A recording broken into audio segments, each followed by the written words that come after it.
सोचिए, एक सरकारी कर्मचारी और उसके सामने पूरा सिस्टम। ये कहानी एक ऐसी ही 20 साल लंबी लड़ाई की है। एक ऐसी लड़ाई जिसमें करोड़ों के गबन का आरोप तो था, लेकिन जिसका पूरा फैसला एक अकेले गुमशुदा दस्तावेज पर आकर टिक गया।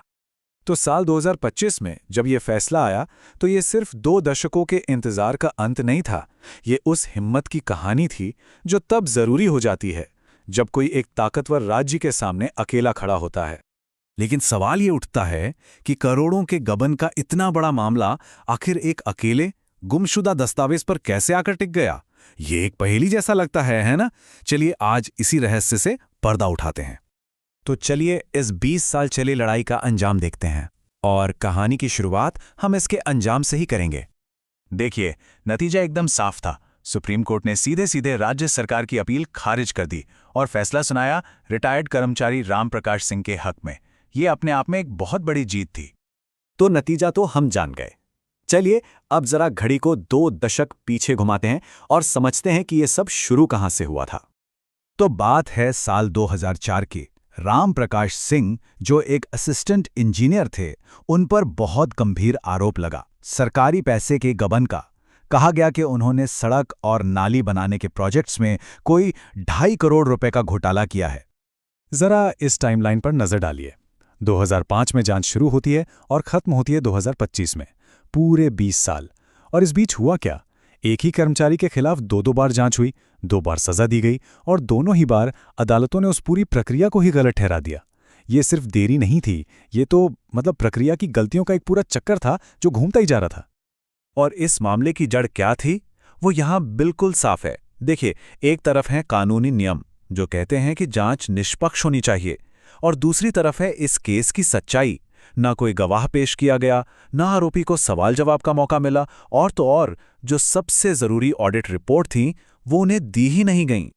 मतलब सोचिए, एक बार नहीं 2 बार राज्य ने अनुशासनात्मक जांच की, और दोनों ही बार एक ही जैसी बुनियादी वजहों से जांच को ही अवैध मान लिया गया।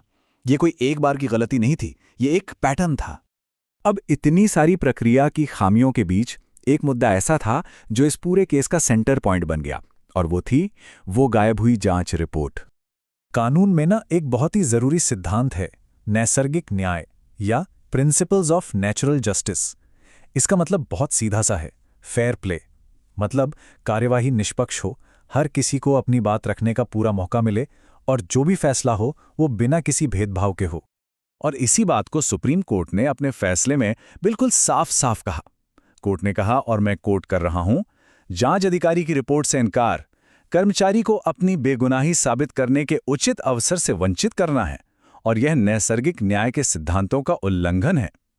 मतलब इससे ज्यादा साफ कुछ नहीं हो सकता। और हां, यह मामला सिर्फ कानूनी प्रक्रियाओं की लड़ाई नहीं था। इस गलत जांच के नतीजे असली थे, और वो भी बहुत भारी। राम प्रकाश सिंह पर 10 लाख रुपए से ज्यादा का जुर्माना लगा दिया गया था, और उनकी पेंशन भी काट दी गई थी।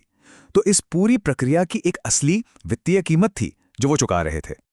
तो सुप्रीम कोर्ट ने क्या किया, उन्होंने राज्य सरकार के पूरे केस को इन 5 बड़े और सीधे सवालों में तोड़ दिया। पहला, क्या बिना किसी गवाह के हुई जांच के आधार पर सजा दी जा सकती है?